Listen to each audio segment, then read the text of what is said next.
Buenas noches para todos, un caluroso saludo, un abrazo fraternal para todos quienes en esta noche se conectan con nosotros aquí en este espacio de Hablemos a través del canal de Amén Comunicaciones, el institucional, y también quienes lo hacen a través del canal personal del Padre Carlos Yepes, quienes nos acompañan cada mes en la temporada.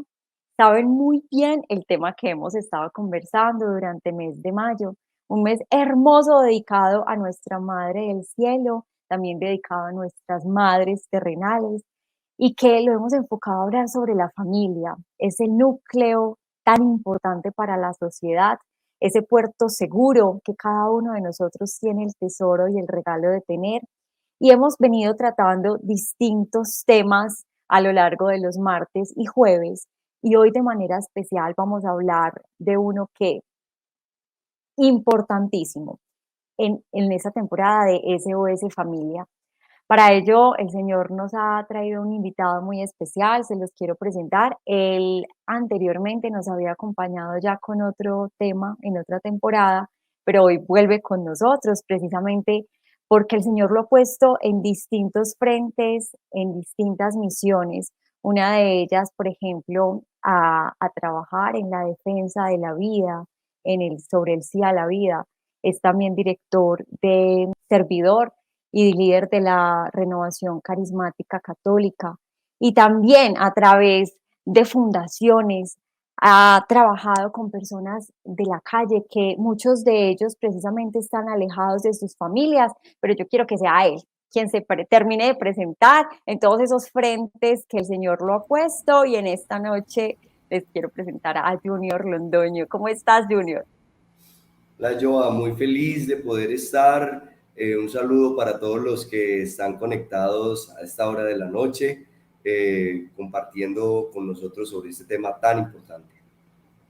Gracias a ti por estarnos acompañando, por sacar este espacio y porque le podamos prestar la voz al Señor, porque sabemos que es Él a través de ti quien nos va a compartir, pues, hombre, todo lo que tenemos que hablar acerca de la familia y que a veces no se dice, que lo dejamos pues como pasar de largo en este tema tan especial que no se los he presentado, y es remar hacia la misma dirección. ¿Hacia qué dirección debemos remar, Junior? Es bien importante que la familia esté unida. Dice un adagio popular que el que no sabe para dónde va, cualquier bus le sirve. Y digo yo, termina llegando a donde no quiere llegar. Y encuentra uno muchas veces realidades familiares, familias que dicen, no sé a qué horas nos pasó esto. No sé a qué horas llegamos a esta situación. No. ¿Por qué? Porque no tenían bien clara cuál era la meta. Todos no estaban mirando en la misma dirección, todos no estaban remando hacia el mismo lado, y entonces se terminaron dividiendo. Yo a veces hago un ejercicio cuando tengo la oportunidad, y es poner, con esto respondo tu pregunta, poner a alguien en el centro de la reunión, y poner unas personas alrededor. Entonces yo les digo a las personas que están alrededor, caminen hacia el centro. Cuando las personas caminan hacia el centro, les digo, bueno, ¿qué pasa entre ustedes? Nos acercamos entre nosotros. Y cuando les digo, aléjense del centro, ¿qué pasa entre ustedes? Nos alejamos entre nosotros. Entonces, ese remar en la misma dirección es remar hacia Jesús. Es tener a Jesús como el centro de nuestras familias y todos cuando nos dirigimos hacia Él, nos acercamos a Él, nos acercamos entre nosotros. Es bien importante esto porque, por ejemplo, y esto lo veo mucho en los matrimonios, cuando he acompañado algunos matrimonios, eh, ponen al cónyuge en el centro de la familia. Uno de los cónyuges es el centro. Esto termina en algún momento desestabilizando la familia. Se terminan distanciando, se terminan fragmentando. Pero cuando Jesús es el centro, porque tienen miedo, dicen, ay no, pero es que mi esposo, mi esposa, sí. Pero cuando Jesús es el centro, Jesús no aparta a los esposos, Jesús antes los une más. Dice la primera carta de San Juan que Dios es amor. Entonces, cuando Dios es el centro, hay amor en la familia. Cuando Dios no está en el centro, cuando no vamos caminando hacia Dios, pues entonces no hay amor y entra la división. Junior, ¿en qué momento uno se empieza a dar cuenta que el centro lo empieza a tomar una persona o incluso a veces cosas? Porque cuando las parejas, los matrimonios se van a casar y asisten al curso prematrimonial, se hace mucho énfasis en eso, en cómo debemos conducir el matrimonio y que nuestra mirada debe estar fija siempre en Jesús, en que debemos caminar juntos, en que debemos apoyarnos, pero ¿en qué momento se empieza a desfigurar esto? ¿Qué acciones hacen que eso ocurra? Bueno, eso es una pregunta difícil y yo no soy tan amigo de generalizar, ¿verdad? Porque digamos que cada situación, cada persona es un mundo, cada familia es particular, ¿verdad? Pero podríamos mirar pues unos elementos generales. Mire, ahí hay una cantidad de cositas, pero yo voy a hablar de algo que es la cotidianidad. En la cotidianidad, nosotros desde nuestro discurso, desde nuestra retórica, nos acostumbramos a decir, Dios es el primero. Dios es el primero en la familia, Dios es el centro, pero en la práctica lo que hacemos en nuestra cotidianidad no refleja eso que decimos. Entonces hay una incoherencia entre lo que predicamos en nuestra retórica y en lo que vivimos. Por ejemplo, voy a hablar nosotros como católicos, el centro y culmen de nuestra fe, dice el Concilio Vaticano II, que es la Sagrada Eucaristía. Es el centro y culmen de nuestra fe. Pero resulta que si tenemos un viaje importante o si hay no sé, un acontecimiento importante, los 80 años de la abuela o algo así, claro que las abuelas son las más católicas, casi siempre ahí, pero digamos que la abuela no es católica. Tenemos un acontecimiento importante, se desplaza al Señor y entonces es ahí cuando empieza en la práctica a ponerse en primer lugar otras situaciones. Por ejemplo, decimos, la oración es fundamental. Familia que reza unida permanece unida. No, pero es que hoy tengo muchas reuniones de trabajo. No, pero es que hoy el niño tiene muchas tareas. No, es que mañana hay esto y aquello, hay que madrugar. Y entonces, en la práctica, Jesús deja de ser el primero. La oración no es prioridad, la Eucaristía no es prioridad. Entonces, poco a poco vamos desplazando de ese lugar y ese primer lugar, quieras tú o no quieras, lo va a ocupar algo o alguien. Ese lugar no puede estar vacío. Y como no lo está ocupando Jesús, entonces lo empieza a ocupar o los hijos, lo empieza a ocupar el trabajo, lo empieza a ocupar otras cosas. Entonces, digamos que es en la cotidianidad, en las pequeñas decisiones Yo recuerdo una amiga, una familia a la que he acompañado durante años y que ellos me dicen, Junior, en nuestro hogar lo primero es Dios ujú, y lo primero es la Eucaristía. Y si la Eucaristía se cruza con la clase de inglés de los niños, pues entonces no hay clase de inglés de los niños, porque lo primero es Dios. Lo primero no es si ellos saben o no inglés.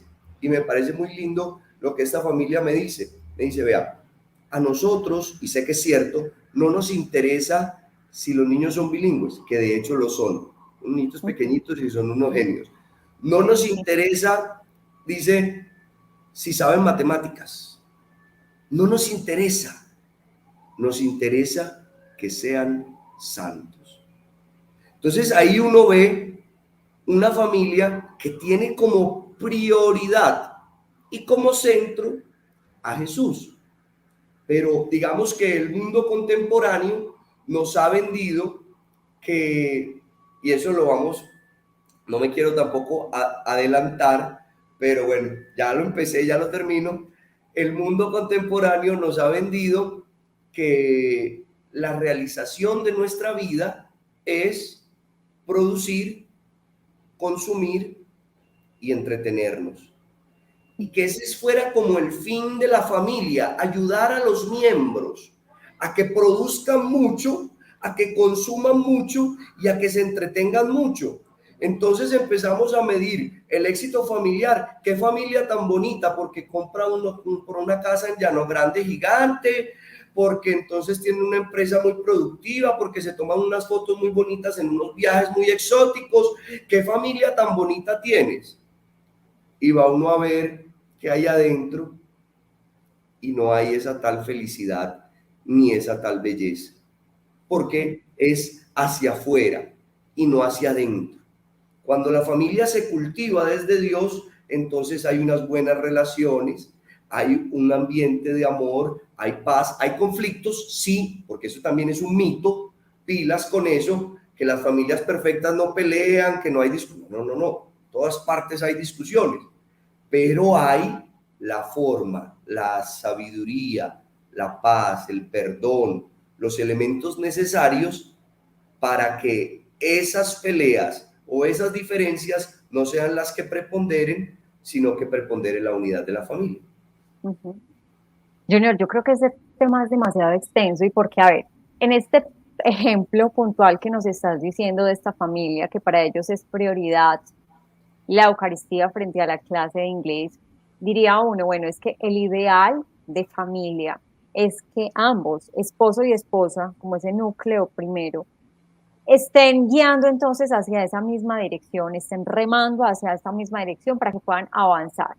Pero ¿qué pasa si ambos están guiados en esa misma dirección, pero por ejemplo, a lo que mencionabas, al entretenimiento, al éxito, al tener, al placer? Hay uno de ellos que en algún momento se da cuenta de que su norte está un poquito desenfocado y entonces, digamos, pongamos un ejemplo, es la mamá, la mujer, o en otros, el esposo. Y empieza esta persona a sentir que es más importante la Eucaristía que la clase de inglés, pero entonces el esposo piensa que es más importante la clase de inglés que la Eucaristía. ¿Cómo lidiar esta batalla? Porque sé que es la batalla de muchos hogares, es la batalla de muchas familias donde una persona siente en lo profundo de su corazón que debe hilar su hogar hacia una dirección que es hacia Jesús, pero hay otro lado que de pronto está tirando hacia otro lugar y que no está conduciendo hacia ese mismo lugar. O sea, ¿qué consejo? Como que se me ocurre esta pregunta en este caso darles a las familias. Sí, es el caso que me he encontrado. Me he encontrado muchas veces ese caso y es muy común.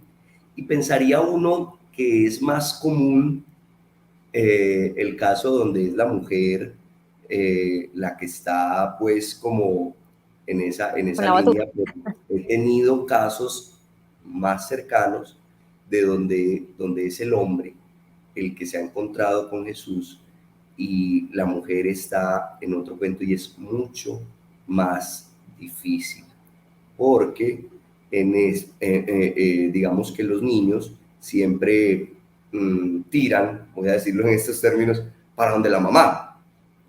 Entonces, el papá es tratando de enseñar algo y cuando la mamá, en cambio, cuando es la mamá, los muchachos como que se encaminan más fácil.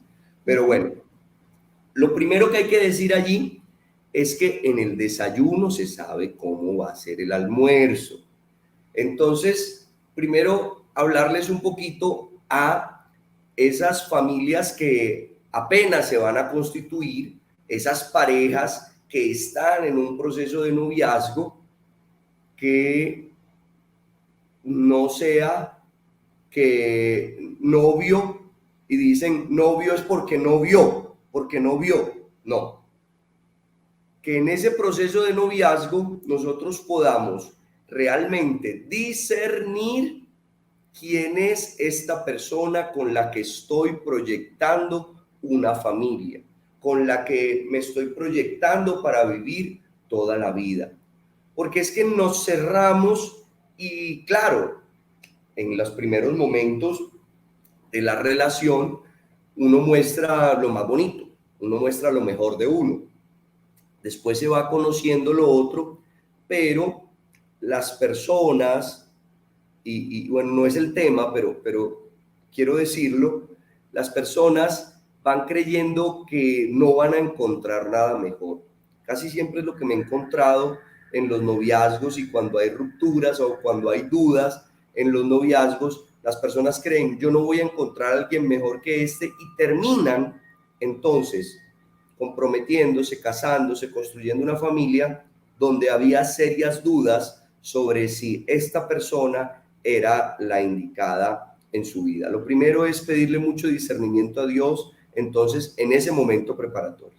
Ya, cuando ya estamos en la situación donde después de unos años o empezando quizás, nos damos cuenta de esta situación de que los dos no estamos tirando para el mismo lado, es un proceso primero de confianza en Dios, de confianza en Dios, saber que yo no puedo cambiar a la otra persona. Esto es fundamental, porque es que empezamos, y esto aplica para el cónyuge, pero aplica también para los hijos, pero aplica también para los padres. O sea, nosotros nos vamos creyendo que vamos a cambiar a todo el mundo. Vea, cambia uno a fuerza de lidia y con la ayuda de mi Dios. Ahora para cambiar al otro. Hay cosas en uno. Examínese usted que lo está viendo, que no logra uno cambiar, que no logra uno cambiar queriendo y con Dios. Ahora uno para cambiar al otro. Entonces lo primero es, usted no va a cambiar a nadie. Relájese, cójalo suave, respire profundo y tiene que confiar en Dios. Es un proceso de oración. En esa medida, con ese primer componente de la oración, de la confianza, lo segundo es testimonio. Vea, no hay nada más fuerte que el testimonio. No hay nada más grande que el testimonio. Uno cree que son las palabras. Es que yo ya no sé qué decirle, Junior. Yo ya no sé qué decirle. Es que no tienes que decirle más nada. Es que ya lo tienes seco. Ya está, mejor dicho, lo tenés atosigado. No tienes que decirle más nada. Tenés que darle ejemplo. Esto, por ejemplo, con los niños es muy importante. Con los hijos. Porque los hijos no aprenden lo que escuchan, lo que se les dice, sino que aprenden lo que ven. Entonces uno aprende por imitación. Entonces si usted quiere enseñarle a su hijo que tener a Dios en el corazón es lo mejor, pues nada, muéstrele eso. La alegría de tener a Dios en el corazón, el gozo, la paz, el amor. Muéstrele eso. Y va a decir, uy, qué bacano mi mamá como vive, qué bacano mi papá como vive, yo quiero vivir eso. Papá, llévame. Enséñame cómo tengo eso que tú tienes. Esa es la clave y también así para los cónyuges con el ejemplo. Yo pienso que esos dos puntos, digamos, serían una buena base para empezar a encaminar, digamos, la familia para un buen objetivo, para que todos vamos remando hacia el mismo lugar. Súper, totalmente de acuerdo. Bueno, Junior, diríamos entonces, bueno, pero ¿hacia qué debemos remar? Está bien. Claro, el norte, la brújula que nos apunta Jesús, pero trayéndolo a nuestro cotidiano, entonces diríamos, en primer lugar, debemos remar juntos en la educación y los valores, porque a veces son temas que ni siquiera se tocan en la familia y le delegamos la responsabilidad a terceros, por ejemplo, un colegio, un cuidador que tiene sus valores, sus normas establecidas, pero que como familia, ¿en qué nos estamos centrando nosotros? Entonces, ¿cómo entablar esa discusión, ese diálogo para establecer cómo debe ser la educación y los valores de nuestra familia? Sí, digamos que es algo que está muy íntimamente relacionado y a mí me gusta, me han enseñado estos amigos, vea que me parece muy lindo algo que ellos me dijeron el otro día. Me dijeron, Junior, uno para hacer un puente, construir un puente, se forma. Tiene que ir a la universidad y formarse. Uno para hacer una operación, se forma. Tiene que ir a la universidad y formarse para operar a alguien, para aliviar a alguien. O sea, para construir tantas cosas nos formamos. Pero para construir la familia, para formar a los hijos, para educar a nuestros hijos, no nos formamos. La empresa más importante que tenemos, ahora nos formamos en todo, en marketing, en mercadeo, en de todo. Pero para la empresa más importante que tenemos, que es nuestra familia, no nos formamos. Y ellos empezaron una maestría, ambos son profesionales ingenieros, e hicieron una maestría en educación familiar. Y empezaron a formarse para educar bien a los niños. Esto es fundamental porque nuestro formador es Instagram. Entonces, porque seguimos un par de cuentas que nos dan pautas de crianza, nos creemos, mejor dicho, los mejores papás. Y a veces recurriendo a unas fuentes que no son tan confiables y que nos dan unos mensajes a veces, y pilas con esto, papás, que suenan bonito, pero que a la final no son positivos.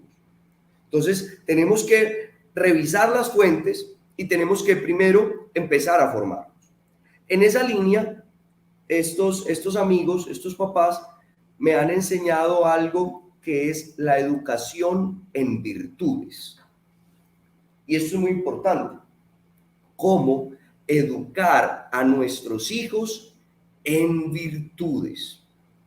Porque, digamos que desde lo que nos propone el mundo, tenemos una serie de vicios, de circunstancias que nos hacen daño, pero las virtudes son simplemente una repetición de unos actitudes o de unos actos positivos buenos que al final los introyecto y al final empiezan a ser parte de mi vida. Por ejemplo, entonces vamos a trabajar la virtud de la diligencia frente a la pereza en nuestra familia. Entonces empezamos a buscar siempre, a inculcarle a los niños y a todos en la familia, que decimos que enseñamos con el ejemplo, que cuando hay que hacer algo, entonces lo hacemos inmediatamente, no procrastinamos, no dejamos para luego. Entonces hay que hacer esto inmediatamente, vamos todos juntos, vamos a hacerlo, tal. Y así, entonces se empieza, vamos a educar en el orden. Entonces, siempre vamos a ordenar. Siempre que desordenemos, vamos a ordenar. Entonces, tenemos que ponernos de acuerdo y empezar a identificar esas virtudes que como familia queremos tener, pues, y empezar primero como padres de familia a formarnos en ellas, a trabajarlas de manera personal, para que entonces ahí con el ejemplo y juntos empecemos a caminar hacia eso. Porque es como el padre que quiere introyectar o que quiere transmitir la verdad. No, hay que decir la verdad siempre. Y este ejemplo lo hemos escuchado pues mucho. Pero hay que decir la verdad, pero diga que no estoy.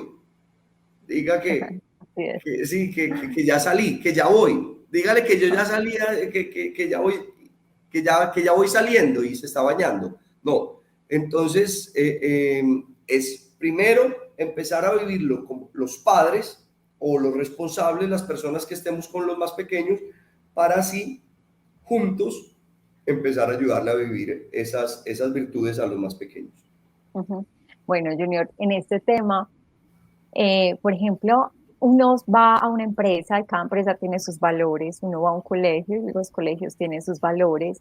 Y bueno, y en la vida, pues las distintas instituciones van creando los valores de acuerdo a eso que quieren proyectar y formar. Ahora, yo en la presentación decía que Dios te ha puesto como en distintas misiones de lo social, por ejemplo, del sí a la vida, de ayudar a personas vulnerables en cuanto a su familia, a habitantes de la calle. En esa experiencia que tú has tenido de la importancia de cara a la sociedad, porque dicen que que nosotros dentro de la familia criamos esas personas que van a ir de cara a la sociedad, pues de hecho imagínate el mismo Jesús que estuvo con la familia, con la Virgen María, con San José tantos años y en su vida pública, pues todo lo que tuvo que haber recibido en el seno del hogar.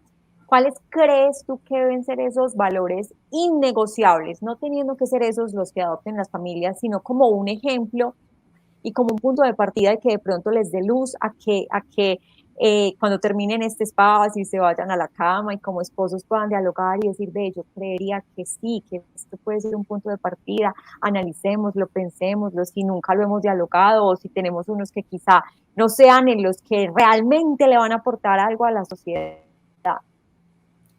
Es muy importante lo que dices, porque cuando vemos una realidad social tan convulsionada como la que hoy tenemos, queremos atacar las consecuencias y no las causas. Y las causas, tú muy bien lo has identificado, están en la familia. ¿De dónde salen las personas que hoy están acuchillando a una señora por defenderse, por no dejarse robar? Y después estas mismas personas alrededor, ¿dónde están los que le disparan? ¿De dónde salen los que le disparan y golpean a esa persona? Que fue algo que pasó lamentablemente en Bello esta semana, y es de familias y de familias donde no ha habido esos valores que tú quieres que hoy identifiquemos. No son los valores del reino, son los valores del evangelio. Y yo hablaría de dos hoy. El primero y el más importante, el más manoseado, y me perdonan la expresión también, el amor. Es importante vivir en el amor. Lo que pasa, y esto tendría tanto de largo como de ancho para conversar, es que el amor hoy en día lo hemos cosificado, lo hemos distorsionado, eh, y ya no sabemos realmente qué es el amor. Hemos confundido el amor con complacer al otro. Y yo voy a dar una definición básica del amor, y el amor es buscar el bien para el otro. buscar el bien para el otro. Entonces, voy a poner algunos ejemplos. Por ejemplo, y este ejemplo me gusta mucho, y es el de la niña que quería para su cumpleaños los cuchillos Ginsu 2000. A mí me tocó esos cuchillos, yo no sé si a algunos de los que están viendo les tocaron. Juego de cuchillos así como de carnicero, muy filudos. Y la niña quería para jugar con su primito los cuchillos Ginsu 2000. Mami, regálame los cuchillos Ginsu 2000. Y entonces la mamá a esta niña pequeña, pues no te voy a regalar los cuchillos Ginsu 2000. Pero si la niña se tira al piso y llora y patalea y tú no me quieres y tú eres la peor mamá, la niña se los da. ¿Tú crees que se los da? No se los da. Pero entonces la niña, mejor dicho, tú eres la peor mamá, no, ya no te quiero. Mamá no se los da. ¿Por qué? Porque la mamá sabe qué es lo que le conviene realmente a su hija y no le va a dar algo con lo que se puede hacer daño. Este ejemplo lo pongo yo mucho en el ámbito de la oración, que nosotros somos así con Dios en la oración y estamos pidiendo los cuchillos 15, 2000 y bueno, y Él que es un Padre bueno, no nos da aquello que nos va a hacer daño, sino que siempre nos protege. El amor es eso, pero los padres en la actualidad han creído que el amor es complacer a los hijos en todo. Entonces, el amor es buscar el bien del otro. ¿Qué pasa? ¿Quién sabe cuál es el bien del otro?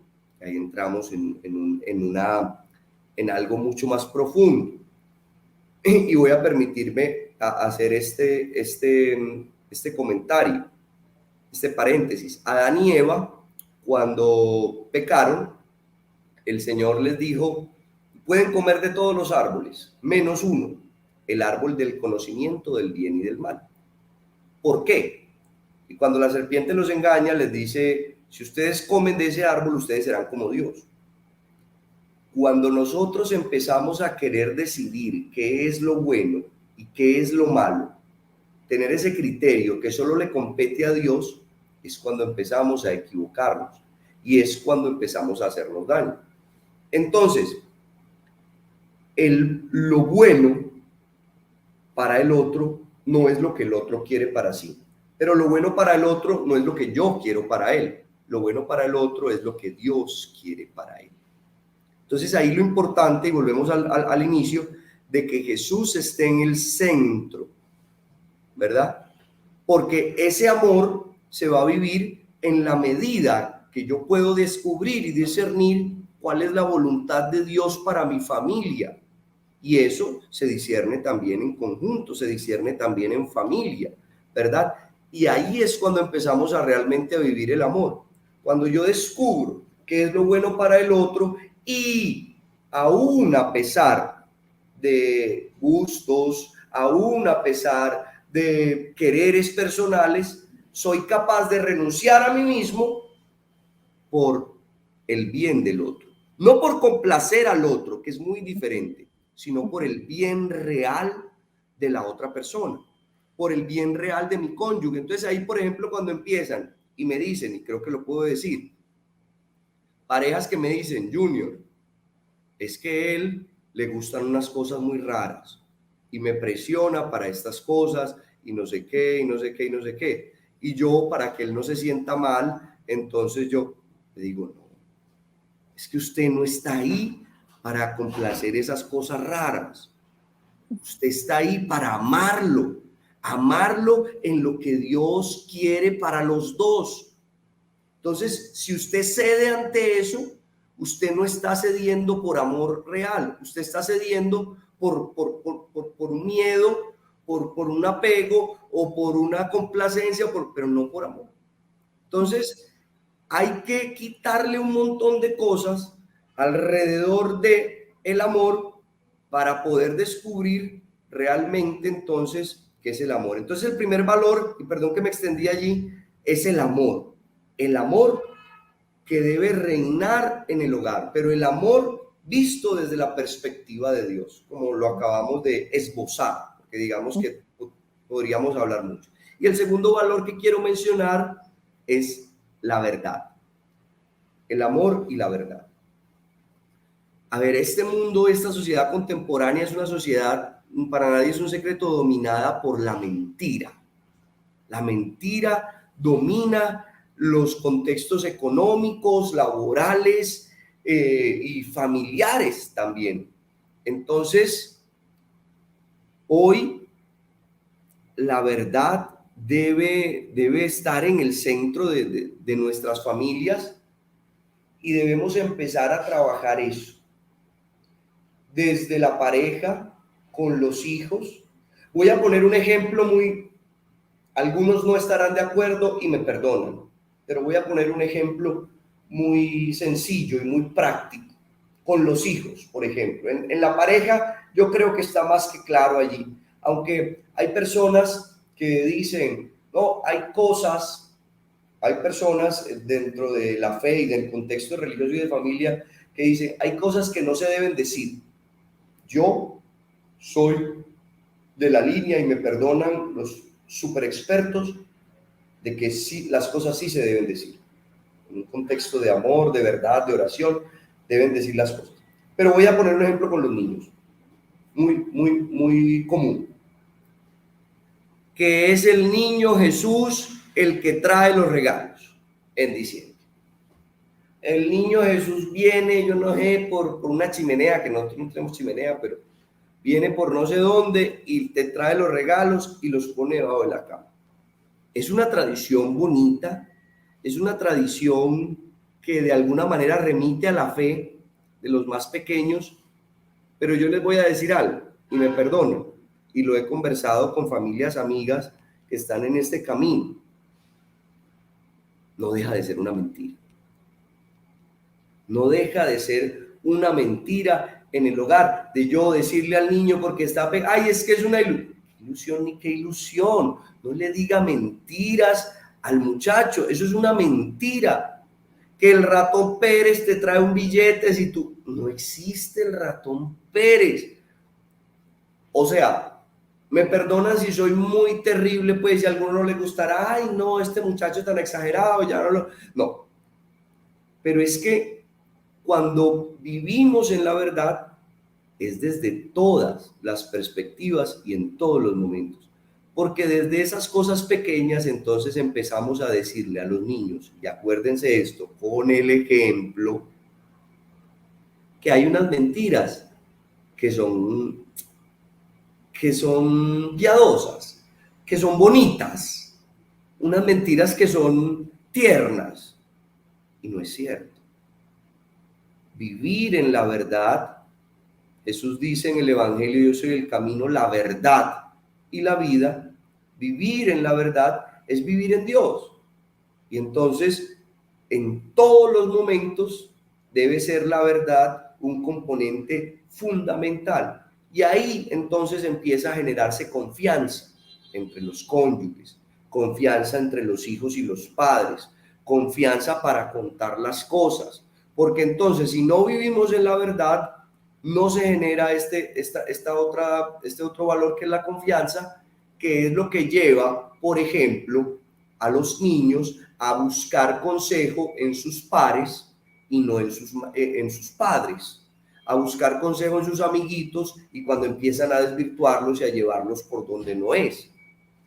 Entonces, allí es cuando se empieza a generar confianza entre los cónyuges y estos no van a ir a buscar con las amigas o con los amigos que quizás muchas veces los aconsejan también mal, porque no solo a los niños los aconsejan los amigos mal, a los adultos también, y es cuando terminan, entonces, no, hermano, venga y nos tomamos un trago aquí, que va a ir por allá, que no sé qué, porque no cultivamos el amor y la verdad. Estos son dos caras de una misma moneda y el Papa Benedicto XVI tiene una encíclica que me gusta mucho, que es Caritas in Veritate, que se la recomiendo. Caritas in Veritate, caridad en la verdad, son dos caras de la misma moneda que no se pueden despegar. Porque si usted se vuelve solo amor sin verdad, usted se tiende a confundir lo que decíamos ahorita. Pero si usted empieza solo verdad sin amor, entonces usted se vuelve un justiciero implacable, que no tiene misericordia con el otro. Caridad y verdad juntos, pienso que son unos valores importantes para vivir en familia y que desde allí podemos construir. Junior, muchísimas gracias por esos consejos. Bueno, para quienes se están conectando en este momento, yo quiero hacer un contexto y es que estamos hablando en este mes de mayo sobre SOS Familia y el tema de hoy es remar hacia una misma dirección. Y estamos hablando entonces de que remamos hacia los mismos valores, hacia la misma educación y en un segundo momento, que incluso en la introducción hablamos mucho de ello, es remar hacia lo esencial y es precisamente Jesús.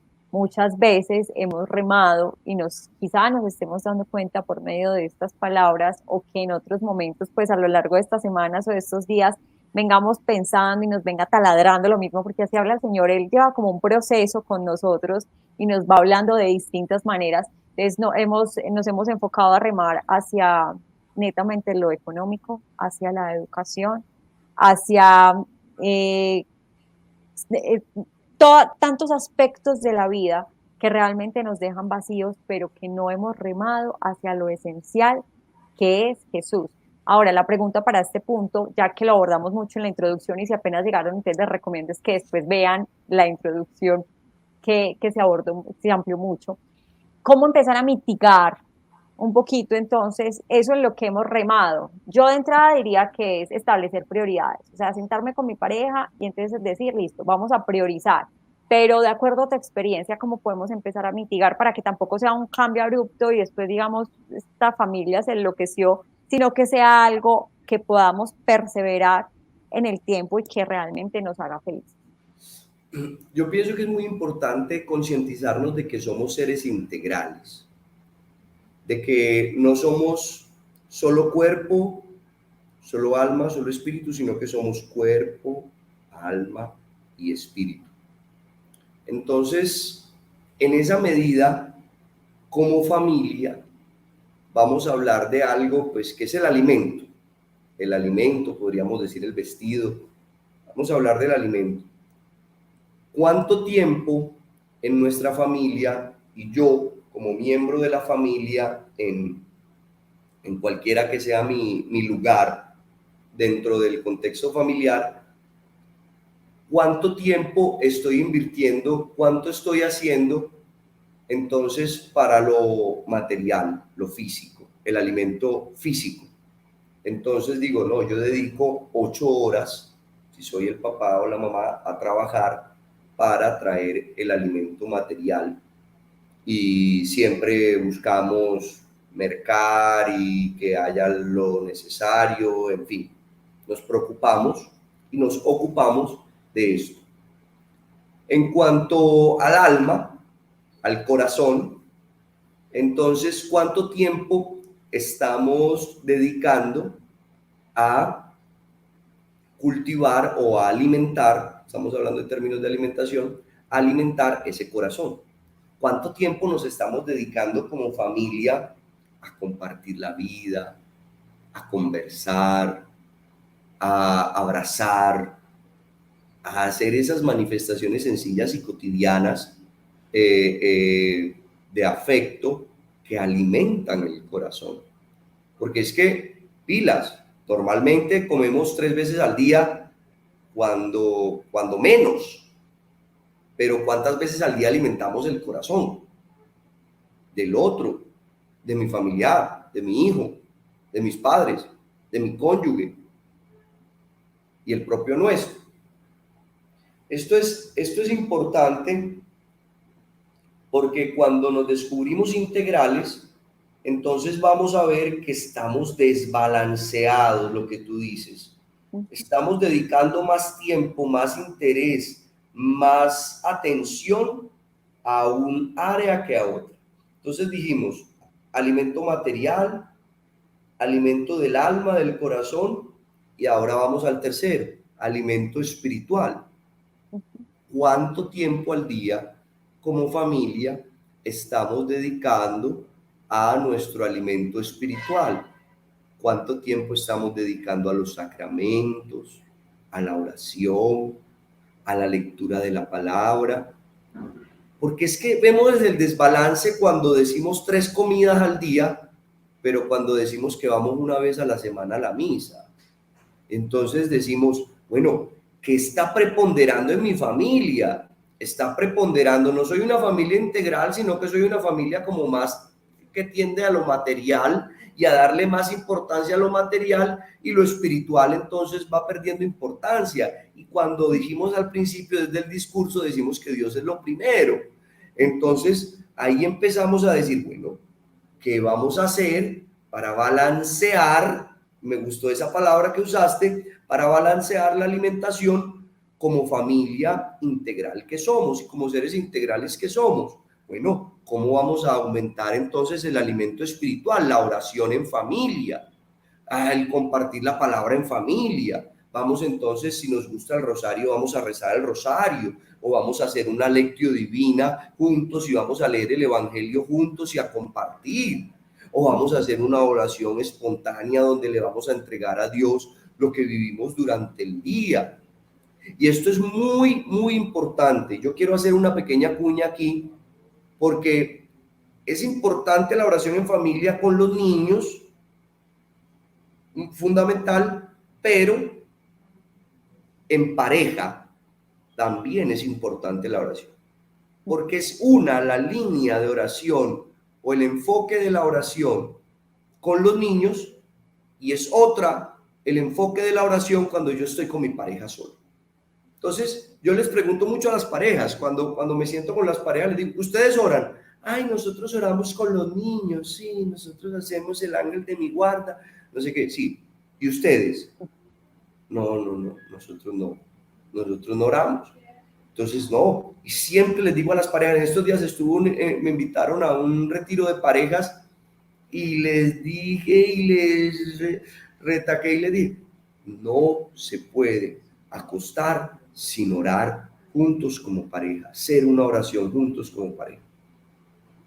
Entonces, tenemos que empezar a buscar ese balance, y yo no puedo decir aquí cuál, no, cada familia tiene su dinámica, pero usted tiene que ser consciente que tiene que alimentar el cuerpo, pero que también tiene que alimentar el alma, el corazón, y que también tiene que alimentar el espíritu. Y eso es todos los días. Vea, a mí me gusta mucho poner el ejemplo del maná. Cuando el pueblo de Israel estaba en el desierto, estaban muriéndose de hambre, y entonces le dijeron a Moisés, oiga, aquí no tenemos comida, no sé qué, siempre, uno quejándose. Eso era lo mismo de antes, lo mismo de ahora. Entonces Moisés le clamó a Dios, y Dios les mandó el maná del cielo, que era como, voy a decirlo en estos términos, pues los biblistas y teólogos me excusarán. Era como un pancito, pues, una harina que caía, la harina que caía. Entonces hubo un vivo, porque siempre hay un vivo en todas las familias, un vivo que cogió el maná y lo guardó. Dijo, no, para mañana no salir a recoger el maná, porque todas las mañanas Dios daba el maná. Lo recogió, ¿y qué pasó con ese maná que esa persona recogió? Se dañó. Porque el maná de ayer no sirve para hoy. Entonces, esto es para decirles que usted no le va a decir, ay, te invito a almorzar. Ay, no, yo almorcé ayer, almorcé delicioso. Usted almorzó ayer, sí, es muy bueno que almorzó ayer, pero usted tiene que almorzar hoy. Entonces, la oración de ayer no es la de hoy. La afectividad y la expresión del amor de ayer no es el de hoy. Todos los días hay que alimentar en la familia nuestro ser integral. Sí, así es. Mira que somos muy conscientes de pronto de ese alimento corporal, porque cuando uno se enferma, que de pronto deja de comer, empieza a sentir esa debilidad física, pero a veces ese debilitamiento en el espíritu que se va y se va yendo y se adormece y se puede quedar dormido, entonces no nos damos cuenta. Por eso el tercer punto para concluir, y diría yo el más importante, porque es que, bueno, todos son importantes y son dinamita si los trabajamos en integridad, como lo dices, pero en el que nos queremos centrar es remar hacia la misma dirección en el sentido espiritual y de la oración. Esta semana escuchaba, Junior, un ejemplo de una familia. Esta familia dice que ellos son espirituales, más no religiosos, y que ellos toman la decisión de darle la libertad a sus hijos de que ellos elijan la religión que quieren. En ese sentido, esta familia le dio la oportunidad a su hija de que hiciera la primera comunión, pero que ellos simplemente pues siguen insistiendo en que son espirituales más no religiosos. Ahora, nosotros teniendo claro la riqueza que tenemos como iglesia, desde la Sagrada Eucaristía, desde la confesión, en sí todos los sacramentos, el rosario, no podemos quedarnos callados frente a eso que realmente nos da vida, porque nos da vida. Hemos sido testigos de eso. Somos, somos también fieles testigos de lo que ocurre alrededor del mundo en tantas familias. Entonces, en este punto, ¿cómo hacer claridad de que sí es muy importante esa espiritualidad, pero que nuestra iglesia es un banquete y de que nos ofrece tanta riqueza para nosotros acercarnos a Dios y remar hacia esa misma dirección? Claro, es bien importante lo que dices y yo a estas familias les pongo un ejemplo y les digo, porque dicen sí, que, pues, que el niño decida, pues cuando ya sea adulto y que mire si se acomoda o si no, les digo, bueno, pero oíste, que vos sabés si de pronto a él le va a gustar la leche o le va a gustar la papilla de esa de banano que vos le estás dando, mejor esperá que él sea adulto y decida si le gusta ese garbanzo que vos le das, esas galletas, esas cosas, ese alimento que vos le das, no le des comida, no le des comida, qué bobada, porque no sabes si le gusta. No, no, porque lo que tú decías, somos tan conscientes de nuestra parte corporal que decimos, pues, lo siento, si, puede que no le guste, pasado mañana decidirá si le gustaba o no, pero yo ahora como padre tengo la responsabilidad de darle lo que considero mejor a mi hijo y es este alimento que a mí me parece que es nutritivo y que a mí me parece que sabe bueno. No le va a dar algo que le parezca que sepa maluco o que no le vaya a alimentar o que le vaya a hacer daño. Exactamente así entonces sucede con la fe.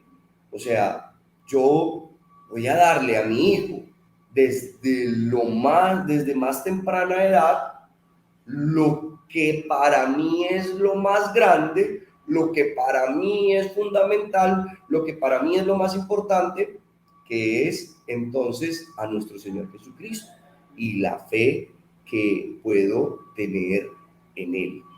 Entonces, desde allí tendremos que decir que el fundamento, y esto lo hacen, claro, porque no tienen la experiencia o el conocimiento, porque una persona que tenga el conocimiento de Jesús en nuestra fe cristiana católica, pues yo creo que conscientemente nunca va a decir eso frente a un niño pequeño, sino que va a decir, esto es lo más maravilloso que tengo y esto tengo que compartirlo con mis hijos, tengo que compartirlo con ellos.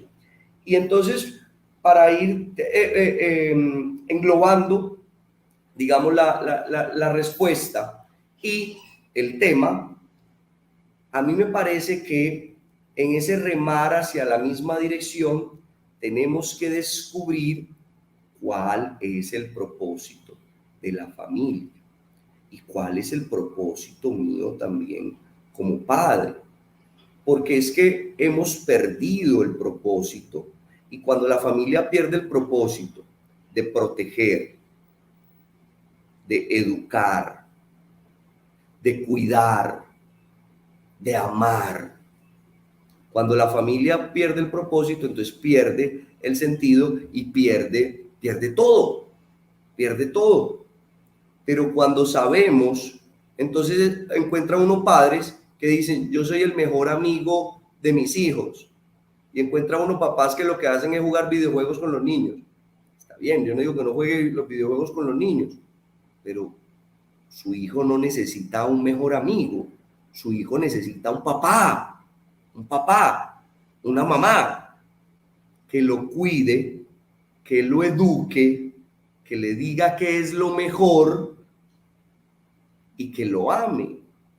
Entonces, tenemos que tener esa noción como familia de nuestro propósito para poder entonces encaminarnos.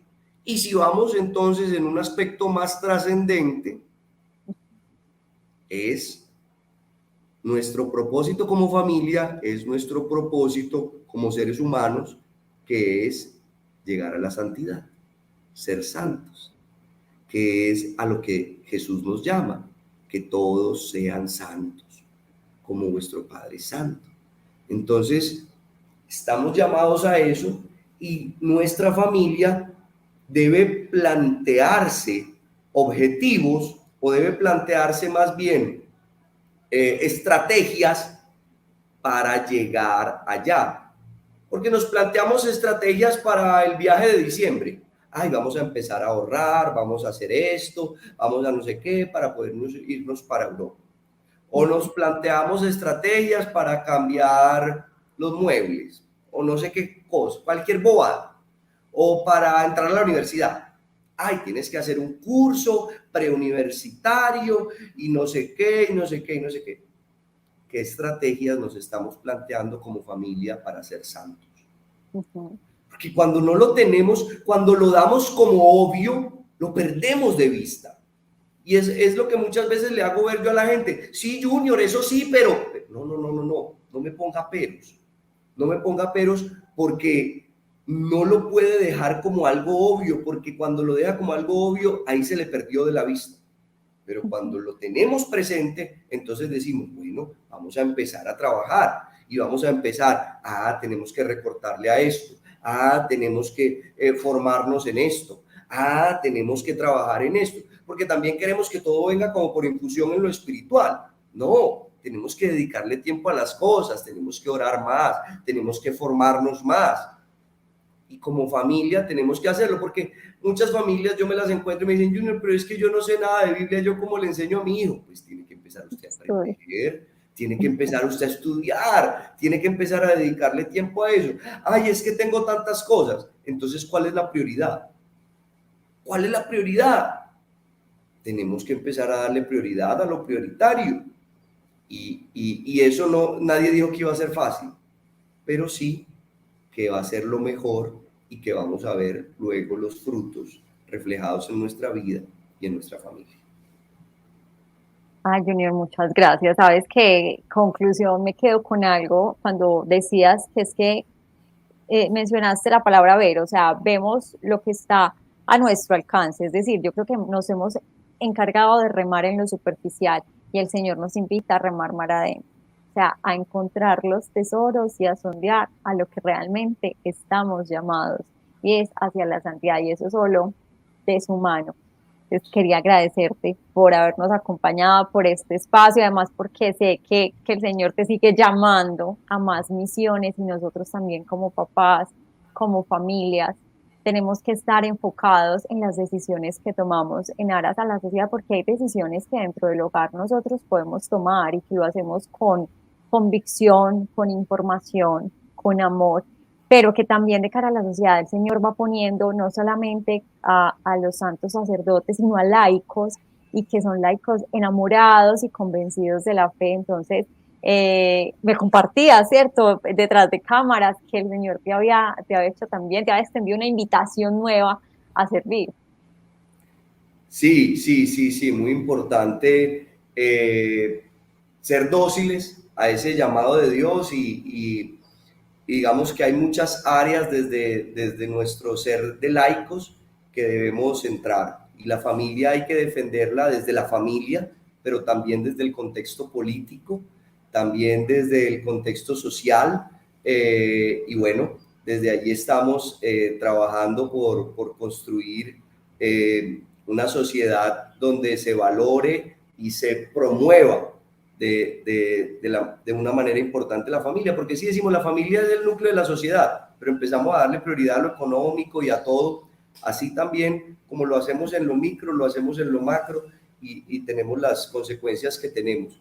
Entonces queremos trabajar por la familia desde la política y bueno, ahí el Señor me encomiendo a sus oraciones para poder llevar a cabo esta misión. Claro que sí, no, gracias a ti, gracias por las palabras, por regalarnos este espacio y que nos comprometamos, sí, a orar por ti y los unos por los otros. Que el Señor te bendiga, Junior. Los encomiendo mucho también a todos en mi oración. Dios los bendiga. Gracias a ustedes por conectarse. Un abrazo fuerte. Bueno, Dios los bendiga entonces, una santa noche y si el Señor lo permite, nos vemos entonces dentro de 8 días. Hasta pronto, chao.